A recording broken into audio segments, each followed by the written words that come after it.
Hi, welcome to another edition of the Alan Rosenberg Show. This is my annual show where I recognize the top three most played albums of the year that I purchased. Now, the Alan Rosenberg Show, me, I only count things that I personally buy either on vinyl or on CD. I do not do any streaming, never have, never will. Everything or downloading, everything for me is a physical product, which is either vinyl or CD. I've been doing this since 1973, believe it or not, and I still have the handwritten notes starting in 1973.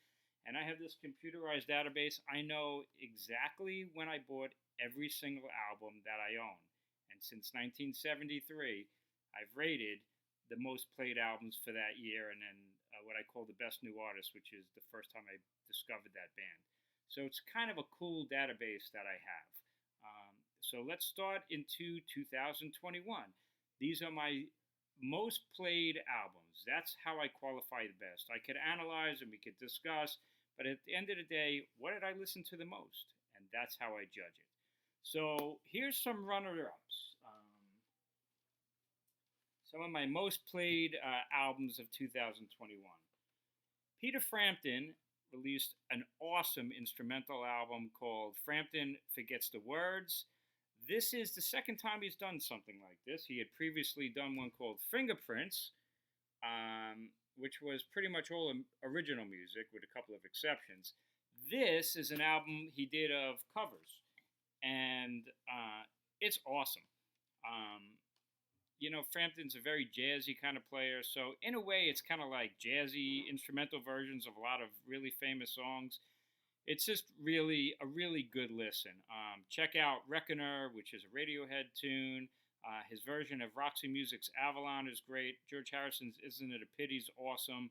And Bowie's Loving the Alien, especially, which he got to perform live with Bowie on the Glass Spider Tour. So this is a runner-up. Frampton Forgets the Words. Really good listen. What was this? Last year, my number one album of the year was this, Lukas Nelson and Promise of the Real, Turn Off the News, Build a Garden. That was my number one album of the year last year. This year, the album that I got, where is it right there, is A Few Stars Apart. Another really good listen. He's interesting, Southern country rock. Sometimes he sounds like his dad, Willie Nelson. Sometimes, as I mentioned previously, he kind of sounds like classic Nils Lofgren's voice. A really good listen. I didn't find it nearly as good as the previous year, but I still really enjoyed it. This was a shocking release for me. The Outlaws, which is kind of like the Henry Paul band now, because Henry Paul is pretty much the only guy left, plus Monty, the original drummer. But it's kind of like the Henry Paul band. But this, Dixie Highway, I was shocked how much I love this record. It's got some songs like Southern Rock Will Never Die with it. A lot of Southern rock bands like to name check, Deceased and other great, Southern artists. But this, from beginning to end, is a really, really good record. I really like the Outlaws. They're kind of like a guitar army from Florida, but they also get this country kind of sound. It was a really strong listen and a really popular CD on my turntable. I just dropped a couple. If you have checked in my channel, I am a huge Kinks fan. They're always like my second or third favorite band. And, of course, because of that, I'm a huge Ray Davies fan. But Ray Davies' solo career has just not done that much for me. Starting from his first album, The Storyteller, and this was his first real solo album. Other People's Lives was just okay. But then he released, what year was this? I'm looking at my notes. 2008, he put out Working Man's Cafe, which I thought was a masterpiece, and that was my number one album of the year in 2008. This is just an amazing record. But then after that, he released Americana. I've seen him live doing it. I read the books. But this album didn't do much for me, believe it or not. So a couple of years ago, he released Our Country Americana Act 2, which I never picked up until this year. For whatever reason, this album I really enjoyed. It didn't go top 3, But it was a good record.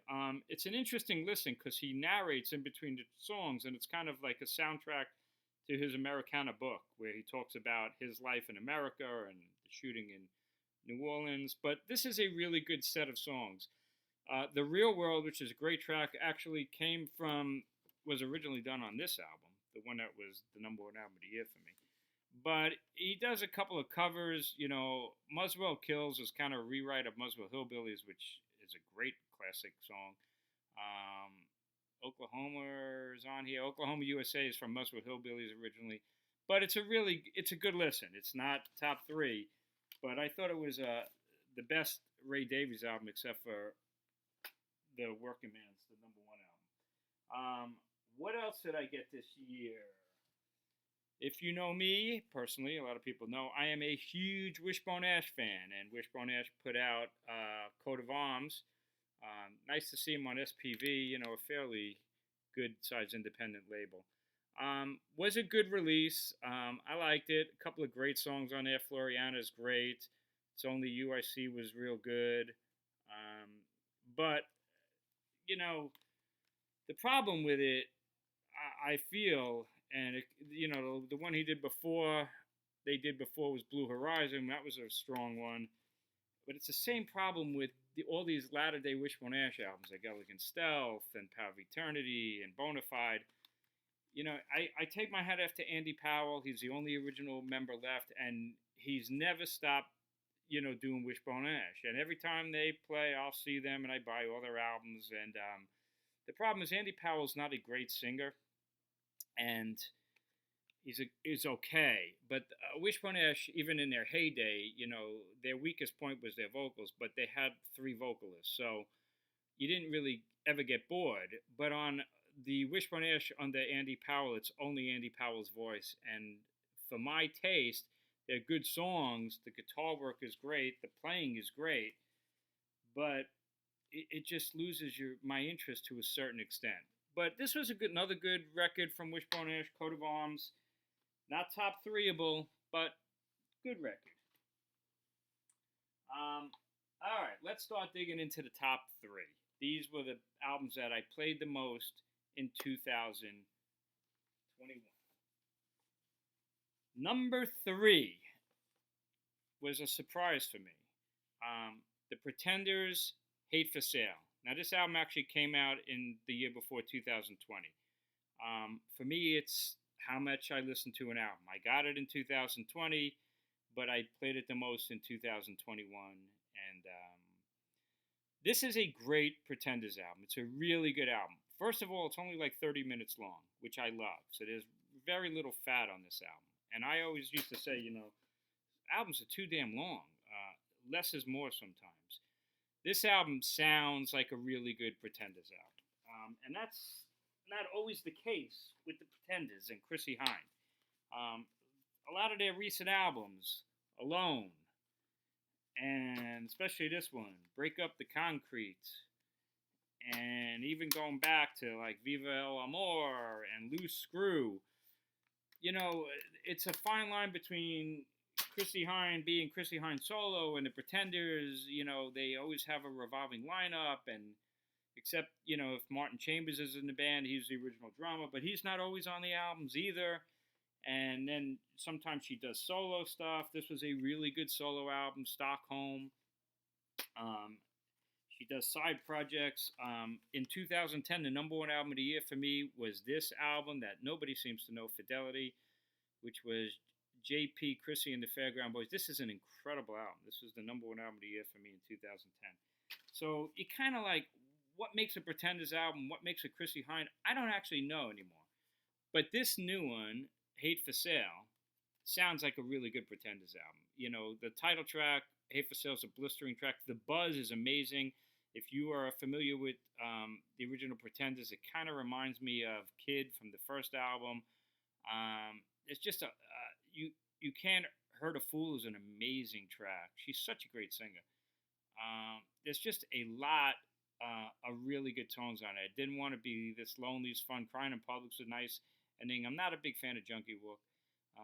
Maybe Love is in New York City is great. 30 minutes of really good Pretenders. And this is the first time the Pretenders have gone top three for me since a long time ago. You know, their debut album is one of the greatest debuts albums of all time. This was top three for me in 1980. They went top three again in 94 with Last City of Independence. This was a great one.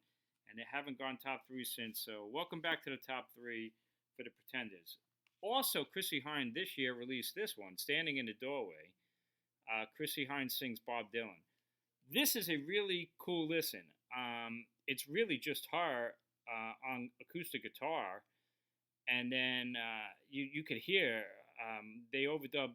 It sounds to me like some piano, and then the guitarist in the Pretenders, he must have done some guitar work, and he produced it, and they used a lot of reverb, and echo to make it sound, more wider than it is. But it's really like Chrissie just playing in your living room on an acoustic guitar. And look at the songs she chose. These are the songs that I love by Bob Dylan, and we're going to talk about that shortly. But you're talking about the Infidels album. You're talking about Shot of Love. Clearly, she appreciates that time with Bob Dylan, which I love. So you see like Every Grain of Sand and Don't Fall Apart on Me Tonight from Infidels. And Blind Willie McTell is an outtake from Infidels. And Sweetheart Like You is from Infidels. And, In the Summertime is from Shot of Love. She chose really cool songs, and she's such a great singer. And I love the way she phrases. The only problem with that album, it didn't go top three for me because it's like a bootleg. I actually wish she did it as like a full band where it was more lush. It would have even been better. But if you're in the mood to have Chrissie Hynde singing in your living room, it's a cool bootleg kind of listen, and I enjoyed it a lot. So Pretenders was number three. Number two, well, we're going to continue with that theme because for the first time ever, I'm a huge Bob Dylan fan, and I own every single one of the bootleg series. This year's bootleg series was Springtime in New York, Volume 16, 1980-85, which is the same time frame that Chrissie was covering over here. This has to do with Shot of Love, Infidels, and Imperial Bedroom. These albums. Imperial Bedroom. What did I say? Imperial Bedroom is Elvis Costello. Empire Burlesque. Sorry about that. Empire Burlesque, which is a really good Dylan album. I always loved it. A lot of people think it's overproduced. It is, but it's great songs on this album. So this bootleg series covers this album. It covers Shot of Love, which was the last of the Christian trilogies, which is another overlooked album. Really great songs on there. And then the best of them all, which is Infidels, which is one of my favorite Dylan albums and quite possibly my most played Dylan album. I just love this album to death. So this album covers this time period. And I was already into it. I have bootlegs of, and there's tons of them out there, bootlegs of, Infidels outtakes and Blind Willie McTell and things like that. But this album is, that's what it is. Alternate takes, unreleased tracks from Shot of Love, Infidels, and Empire Burlesque. And the thing that makes this bootleg series maybe a little bit different than the other ones is the other ones, they're all great. This is the greatest series of, a record label and producers digging into somebody's catalog. Nobody beats these bootleg series that they put out for Bob Dylan. But this album actually plays like a great listen. This is just a great two CD set. It's just great. I just love this. Are the tracks better than the release versions? No. Infidels to me is about a perfect album, but it's cool to hear other versions. The stuff from Empire Burlesque is not so overproduced, so that works well. New Danville Girl was, is really cool. The original version. It's just a really great listen. And for the first time ever, Bob Dylan and a bootleg series, for me, goes top three. So this is my number 2 most listened to album of the year. Number 1 album of the year? Well, that goes to this album. This also came out late the previous year. I've been playing this album nonstop throughout the whole year. This is Jason Isbell, the 400 Unit, and the album called Reunions. This guy is such a talent. I was always a fan of the Drive-By Truckers, but for me, my favorite part of Drive By Truckers when Jason Isbell would have a song or two. It just was, I thought it was the highlight of the Drive By Truckers album. So when he went solo, I was pretty psyched. And this was the first album I got by him solo, Southeastern, which did really well for me. Then he did Something More Than Free, and that album was my number 3 album of the year back in 2015. Then he did The Nashville Sound for me. That was the number 2 album for the year for me in 2017. So he was on a roll for me. Well, this year, congratulations to Jason Isbell. You are my number 1 album of the year. This is the essential album. Everybody should hear this. If you love Southern rock, country rock, but he also does a lot of acoustic numbers, this album is damn near a perfect listen. Check out What I've Done to Help, the very first song. When I heard that, I was like, man, that just sounds so familiar. And then I realized what he did. He either purposely or accidentally, he took the melody from One More Night from Michael Kiwanuka, which, interesting enough, this was my number 3 album of the year in 2016. I was like, I knew I heard that melody somewhere. He took the melody of that song and rewrote it as What I've Done to Help. You need to hear that song. It's killer the first time you hear it. But Overseas is amazing. Running with Our Eyes Closed is a great rocker. River's great. Be Afraid is interesting. Check that out. You're going to think it's Lindsey Buckingham of Fleetwood Mac. It sounds like a Lindsey Buckingham song. It Gets Easier is amazing. A great line. It gets easier, but it never gets easy. Letting You Go. This is a perfect album, and this is my number 1 album of the year, Jason Isbell. There's your pick for you. The only other award that I always give out is what they call Best New Artist, and sometimes for me, it's a new artist for me. First year I ever bought a record from them, but not necessarily a new artist. And boy, did I get swept away with this band. You need to research them. I'm an Anglophile, so what does that mean? I love British music that's really popular there, that's pretty much unknown here. You know, Oasis kind of made it, right, in America. I think they sold out the Garden. But you got Blur and Pulp and Suede and a lot of those bands. I love those bands. You got bands like Status Quo, who have like as many, been around almost as long as the Stones, and they're legends in England, and here they're unknown except for one song. But another really legendary band over there is a band called the Manic Street Preachers. And I was at a flea market, and I wound up buying a stack of Manic Street Preachers albums. And this is not even all of them. This is 5 of them. I have another 5 down in my basement that I haven't gotten to yet. So I just didn't have enough time. I'll get into them this year. But what a band. They're a stadium-level band over in the UK. At least they were at one point. And really interesting story. They're kind of a mix of their early stuff is like punky, like the Clash. Their later stuff sounds almost like the band Squeeze. They remind me of Squeeze. They're very melodic, but they rock. And they're very spiritual, and they're very philosophical. Some of their song titles are interesting, to say the least. But this was Generation Terrorist, which was like very much like a Clash album. And then I got this one, which is Everything Must Go, which I got the deluxe edition of that. This is a tremendous record. Love this. And the last studio one I got is This Is My Truth, Tell Me Yours, deluxe edition of this. And I love this one as well. And then I got a couple of greatest hits type single collections, which is always the best way to get into a band you don't know. If you want to check them out, where would you start? Check out If You Tolerate This, Your Children Will Be Next. That's the song title of one of the songs. It's a phenomenal track.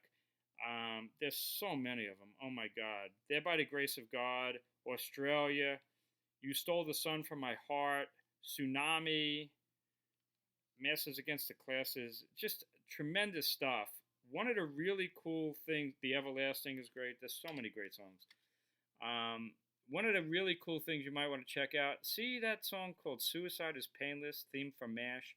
If you're my age, you probably grew up listening to, watching the TV show MASH, and the theme song was Suicide is Painless. Well, they do a version with the lyrics or they wrote the lyrics to it. I'm not sure. I think it's probably the original lyrics, but they do it as a like a rock and hard rock song. It's really really cool. Anyway, this is a really special band, um, Manic Street Preachers. If you want to research them, it's a really interesting story.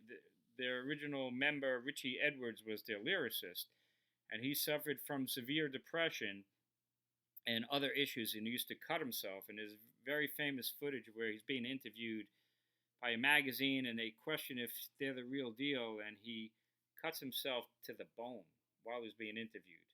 Anyway, he had a lot of psychological problems. The band tried to help him, and then they were going to go on the road, the story is, and he was getting help, and he was supposed to meet the band, and he got in his car, and he drove to a very famous bridge suicide spot in the UK, and they found his car there, but his body has never been found even to this day. It's assumed that he committed suicide. And he was the main lyricist, but they kind of changed their sound after that, less punky and more melodic. And they continue to this day releasing great records, of which, so I got about 10. I showed you 5 that I've put into the database. So I still have another 5 I haven't gotten to. Really strong band. So Manic Street Preachers for me is the best new artist. Check out their story. Check out some of their videos. Check out some of the titles that I mentioned to you. If you like Squeeze, if you like The Clash, you'll like them. They're really good.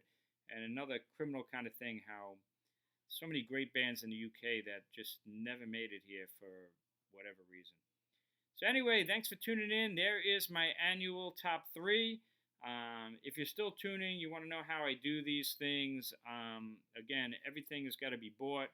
I have a collection of about 5,000 records. I actually know exactly because I have a computerized database. Starting in 1973, I kept track of everything that I bought, and then do my annual award show since 1973 of where I do my top 3 most listened to albums and my best new artists. So it's kind of cool. I can go on my database. I know exactly when I bought everything, when I got into a band, every album in order that I bought it.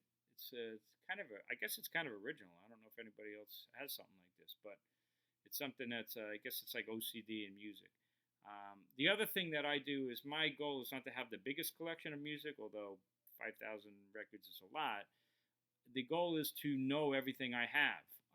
So I have probably 300 or 400 albums down there that are not in my database because I haven't heard them enough. My rule of thumb is I got to listen to an album at least 5 times before it gets in my database. And if I don't think I'm ever going to want to hear it again, I get rid of it. But if I'm a fan of the band, I try to get everything. I'm kind of a completist. So that's my story.